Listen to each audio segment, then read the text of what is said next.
সভায় উপস্থিত বিশিষ্ট ব্যক্তিবর্গ এবং রাজ্যের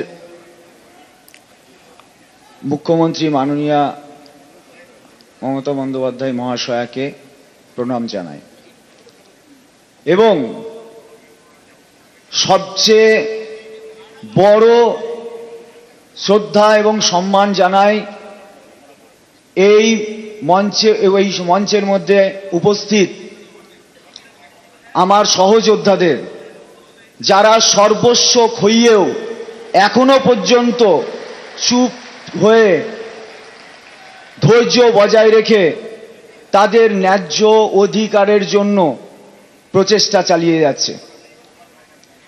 আমরা যখন আমাদের যোগ্যতার পরীক্ষা দিয়ে আমরা যখন গভর্নমেন্টের কাছ থেকে আমাদের অ্যাপয়েন্টমেন্ট লেটারটা পেয়েছিলাম, আমাদের অ্যাপয়েন্টমেন্ট লেটারে লেখা ছিল এই ব্যক্তি যদি নিজে কোনো অপরাধ করে তবেই তার চাকরি যাবে।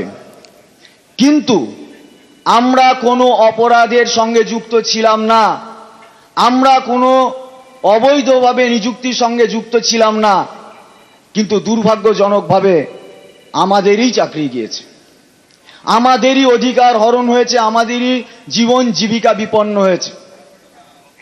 আজ আমরা দেখেছি যে সুপ্রিম কোর্টেও আমাদের ন্যায় বিচার পেলাম না। আমরা আজ এখানে এসেছি মাননীয় মুখ্যমন্ত্রীর সামনে সেই একই ন্যায় বিচারের দাবি করতে।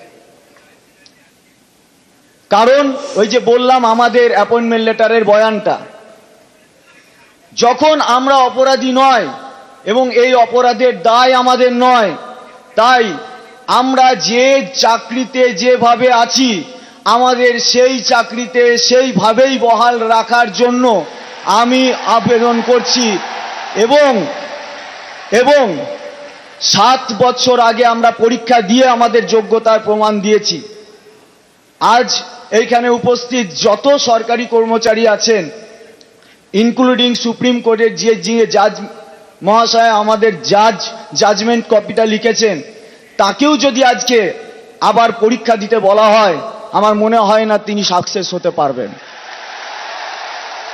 তাই আমরা কোনো দ্বিতীয় পরীক্ষায় দিতে চাই না, অন্তত এই চাকরির প্রশ্নে। আমাদের এই চাকরিতে স্বমহিমায় বহাল রাখার জন্যই আমরা আবেদন করছি এই সভাকক্ষে। এবং আমরা জানি যে একটা কোর্টের ধাক্কা আমরা খেয়েছি, এবং কোথায়? চিফ জাস্টিস অফ ইন্ডিয়ার বেঞ্চে। তাই আইনি জটিলতা অনেক, কিন্তু তারপরেও এখনো দুটো স্তর এখনো বাকি আছে। তারপরেও আছে, কিন্তু প্রথম দুটো, একটা হচ্ছে রিভিউ, অর্থাৎ যে জাজমেন্ট হয়েছে সেই জাজমেন্ট প্রত্যাশিত নয়, এবং আমরা বলছি, কারণ আমরা আইনের দ্বারা বঞ্চিত হয়ে বলছি ওই আইন আমরা মানতে পারছি না, ওই আইন আমরা মানতে পারছি না। তারপরেও ওই আইনকে পুনর্বিবেচনার জন্য আমরা তো সুপ্রিম কোর্টে যাবই, যেমনভাবে গিয়েছিলাম। আমরা আমাদের রাজ্য সরকারকেও এবং আমাদের নিয়োগ অথরিটিকেও রিভিউ পিটিশনের জন্য যাওয়ার জন্য অনুরোধ করব। শুধু যাওয়া নয়, গেলেই হবে না, সেই দুটো পিটিশন থেকে আমাদের ফিরিয়ে নিয়ে আসার জন্য উপযুক্ত এবং যথোপযুক্ত ব্যবস্থা করতে হবে।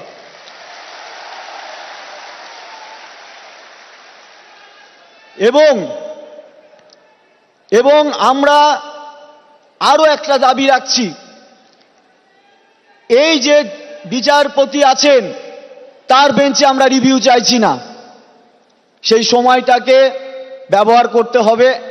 এবং আমরা জানি যে রিভিউ টু কিউরেটিভ আমাদের জেতার সম্ভাবনা আছে, এবং সেই যতদিন পর্যন্ত এই প্রক্রিয়াটা সম্পন্ন হচ্ছে না ততদিন পর্যন্ত আমাদের দাবি, আমাদের কোনো রকম টার্মিনেশন লেটার দেওয়া যাবে না। আমরা যে চাকরি করছি সেই চাকরিতে স্বমহিমায় বহাল থাকতে চায় এবং এর জন্য কোনো কন্ডেম অফ কোর্ট হবে না, তার প্রভিশন আছে, আমরা সেটা জেনেছি।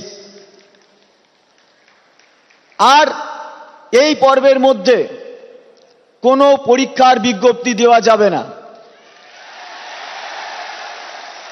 কারণ আমরা পরীক্ষা পদ্ধতিতে দ্বিতীয়বার যেতে চাইছি না। এবং রিভিউ পিটিশনের আগে, অর্থাৎ পরবর্তী পিটিশনের আগে, রিভিউ এবং কিউরেটিভের আগে আমাদের ওএমআর এর মিরর ইমেজ এবং আমাদের সুপ্রিম কোর্টের জাজমেন্টে সহ সিবিআই এর যে ইনভেস্টিগেশন রিপোর্ট এবং চার্জশিট, সেখানে বৈধ এবং অবৈধ দুটো ক্যাটাগরিকে ডিভিডেশন করা হয়েছে। আমরা চাই, এবং আমাদের নিয়োগ অথরিটিও সুপ্রিম কোর্টে সেটা মেনেছেন, সিবিআই রিপোর্টটাকেও মেনেছেন,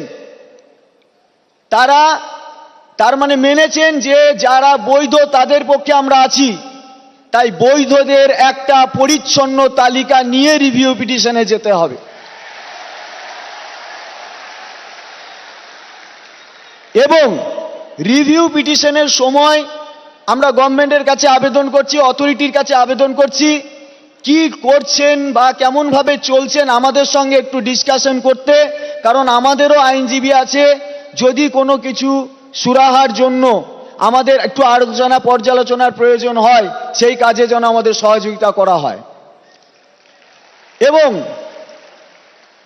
আমার আর দুটো পয়েন্ট বলবো। আমরা দেখলাম যে আমরা যখন এরকম অসহায় অবস্থার মধ্যে পড়লাম, তখন থেকে, অর্থাৎ আমাদের চাকরি যাওয়ার পর আমরা দেখেছি আমাদের রাজ্যের যে বিরোধী রাজনৈতিক দলগুলো আছে, এমনকি যে লয়াররা আমাদের চাকরির খাওয়ার ক্ষেত্রে ভূমিকা পালন করেছে, তারাও বলছেন আমাদের প্রতি অবিচার হয়েছে।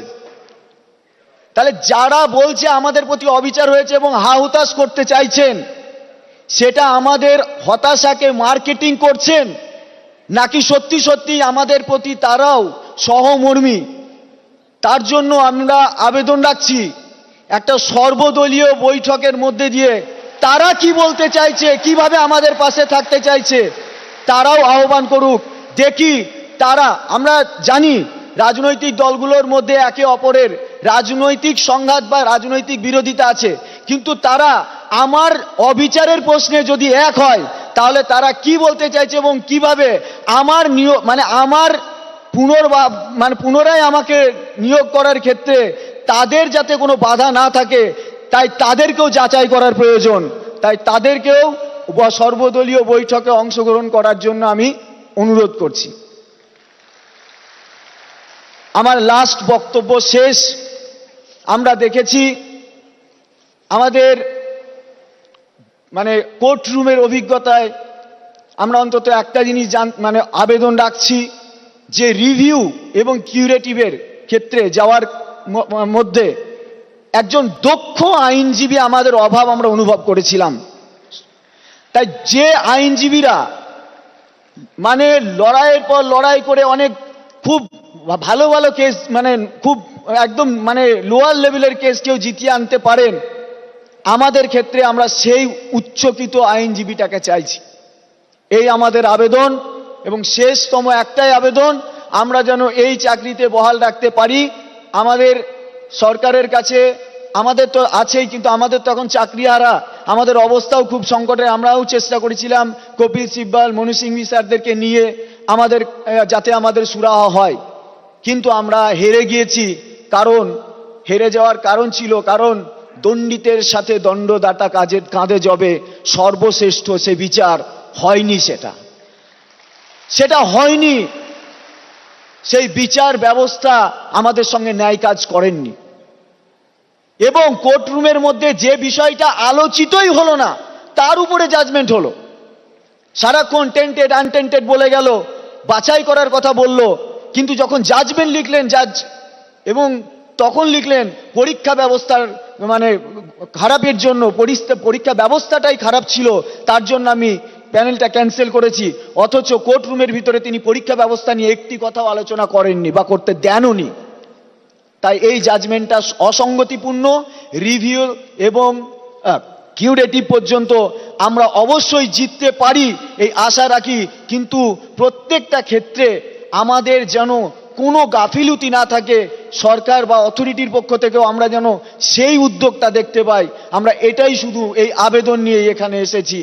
তাই সকলকে আমি আমার এই চাকরিহারা শিক্ষক যারা বিনা দোষে চাকরি হারিয়েছে তাদের পাশে থাকার জন্য আমি সমস্ত মানুষকে আহ্বান জানাচ্ছি যে আমাদের পাশে থাকুন, এবং আমাদেরকে যদি মনে করবেন যে আমরা সত্যি সত্যি মানে আর 5 জনের মতো, তাহলে জাজমেন্টটাও ভালো করে পড়ুন, সিবিআই এর রিপোর্টগুলোকেও দেখুন।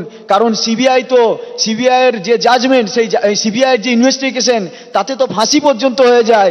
সিবিআই তো সব জায়গায় বিশাল ভূমিকা নাকি পালন করে। তা আমার ক্ষেত্রে সিবিআই এর রিপোর্টটাকে মানা হলো না কেন? কোন ষড়যন্ত্রের বলে মানা হলো না? সবটাই আমাকে নিয়ে, আমার এইটাকে নিয়ে একটা ষড়যন্ত্র হয়েছে। যাক, আমি ন্যায় বিচারের আশা করি। সকলকে ধন্যবাদ জ্ঞাপন করি। মাননীয় মুখ্যমন্ত্রীকেও আমরা এই সবার পক্ষ থেকে ধন্যবাদ জ্ঞাপন করে আমার বক্তব্য শেষ করছি। ধন্যবাদ।